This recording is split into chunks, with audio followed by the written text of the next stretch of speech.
Many of you have heard a great deal about the subprime lending crisis, but may not fully understand why it has come about and what it means for Americans and the rest of the world. What it means is that more and more people are falling behind on their mortgage payments and losing their homes every month all over America. Banks are losing billions of dollars, investors, mutual funds, your pension funds are losing hundreds of millions of dollars, and everybody is finding it hard to get a loan. We have decided to explain the interlinkages in this problem and how they've been stretched during the subprime crisis using these humble rubber bands. Let's think back a few years to 2005. Times were good. The price of real estate, it seemed, could go nowhere but up. People got greedy and started to speculate in real estate. Bankers got greedy and started lending more money for mortgages than houses were worth, because they bet that even if the borrower defaulted, they could repossess the house and sell it for more.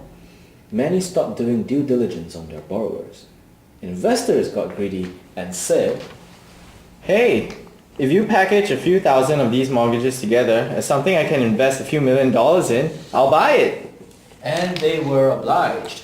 Soon, investment banks were buying up hundreds of thousands of mortgages from the banks that had made them without really checking their quality, jumbled them all together, and sold them off to investors.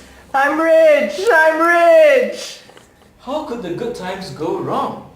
Well, what happened was that housing prices got way too high. It was a good idea, but what happens when you stretch a good thing too far? When economic growth started to slow, oil prices started to get too high, people started saying, "Hey, my real estate is like a rubber band that's stretched a lot, but it's still fundamentally the same size.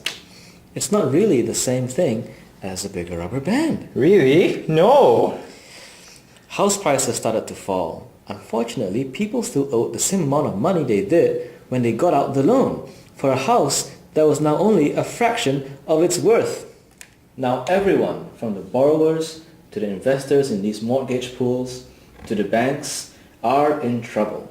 Nobody knows who's really solvent anymore, even the banks themselves. They're forced to tighten terms for their borrowers, foreclose on homes to recover their loans, but this just puts more homes in the market and makes prices fall even more. It's a vicious cycle, and any solution to the current crisis has to consider the interlinkages in the system. It's a world of hurt out there for everybody.